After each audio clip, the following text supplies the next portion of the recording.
बहुजन समाज के लिए राजनीति की खबर भले ही अहमियत भरी हो, लेकिन हर बहुजन समाज की नजर चंद्रशेखर आजाद और बसपा सुप्रीमो मायावती को एक मंच पर देखने के लिए बेसब्री से इंतजार में है। भले ही चंद्रशेखर आजाद का किसी के साथ गठबंधन हो, भले ही दूसरी ओर में बसपा सुप्रीमो मायावती का किसी के साथ गठबंधन हो, लेकिन बहुजनों में उतनी खुशी नहीं जितनी खुशी भीम आर्मी चीफ चंद्रशेखर आजाद और बसपा सुप्रीमो बहनजी मायावती को एक साथ देखने की होगी। हर किसी की यह पहली पसंद है कि दोनों बहुजन समाज की लड़ाई लड़ रहे हैं, लेकिन समाज की लड़ाई लड़ने वाले क्रांतिकारी योद्धा एक मंच पर कब एक साथ होंगे। लोकसभा चुनाव से पहले यूपी की सियासत गरमाई हुई है, पर हाल ही में आजाद समाज पार्टी के मुखिया चंद्रशेखर आजाद सपा अध्यक्ष अखिलेश यादव पर जमकर भड़ास निकालते दिखे। तो अब उन्होंने बसपा सुप्रीमो मायावती को लेकर के भी ऐसा बयान दिया है जिससे हलचल अब तेज हो गई है।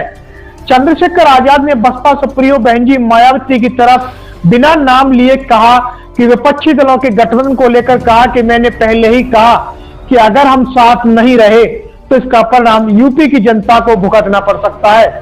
85% बहुजन समाज को भुगतना पड़ सकता है।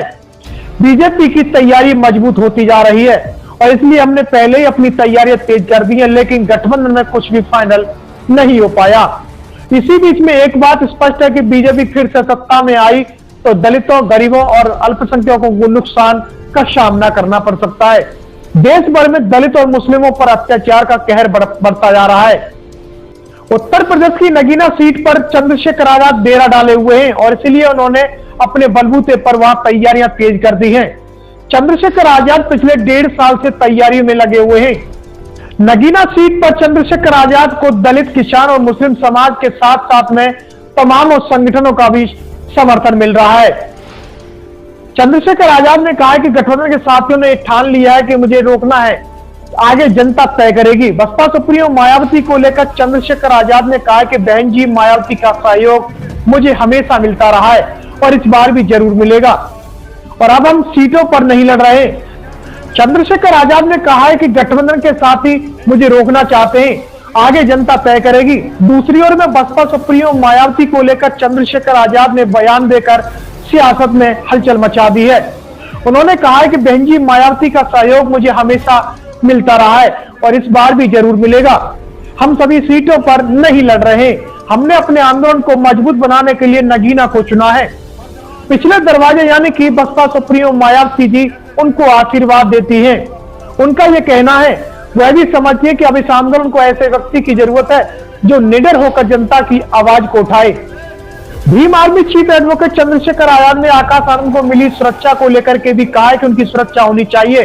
वो फील्ड में जाएंगे तो कोई उन्हें नुकसान भी हो सकता है। जो जैसा संघर्ष करेगा वैसा ही समाज साथ देगा। उन्होंने दावा किया है कि हम काशीराम जी के असली वारिस हैं।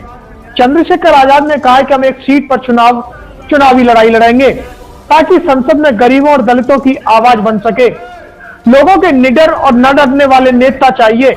हम बीजेपी को हर हाल में रोकने के लिए पूरा प्रयास करेंगे। बीजेपी को किसी तरह का कोई अवसर नहीं देना चाहते, उसे किसी तरह का कोई फायदा नहीं मिले। यह बात स्पष्ट है कि चंद्रशेखर आजाद और बसपा सुप्रीमो मायावती भले ही अपनी राजनीतिक धुरी पर चल रहे हैं, लेकिन राजनीति में कब उलटफेर हो जाए, कब कौन नेता एक साथ एक मंच पर देखने को मिल जाए, कह नहीं सकते। करोड़ों बहुजनों की उम्मीद है कि बहन जी मायावती और चंद्रशेखर आजाद एक साथ आकर समाज पर अत्याचार रोकने के लिए एक मिसाल बने, ताकि देश भर में दलित और मुस्लिमों और SC, ST, OBC माइनॉरिटी के लोगों पर अत्याचार की जो घटनाएं हो रही हैं, किसी की कोई हिम्मत ना हो सके। Bhim army chief advocate Chandrashekhar Azad ने बसपा सुप्रीमो मायावती को एक बार फिर से बयान देकर सियासी गलियारों में हलचल मचा दी है। चंद्रशेखर आजाद के बयान के बाद में तरह तरह के बयान सामने आ रहे हैं। लोगों का कहना है कि चंद्रशेखर आजाद और बसपा सुप्रीमो मायावती दोनों अगर एक हो जाएं तो बहुजन समाज को गहरी ताकत मिल सकती है। इस खबर को देखने के बाद क्या है आपकी राय, नीचे दिए गए कमेंट बॉक्स में दीजिए अपनी राय। ऐसी तमाम बड़ी खबरों को देखने के लिए जुड़े रहिए हमारे साथ। खबर अच्छी लगे तो लाइक कीजिए और शेयर कीजिए और हाँ, चैनल को सब्सक्राइब कर घंटे वाली बटन को दबाना ना भूलिए। फिर आते हैं आपके बीच कुछ खास खबरों के साथ। तब तक के लिए नमस्कार, जय भीम।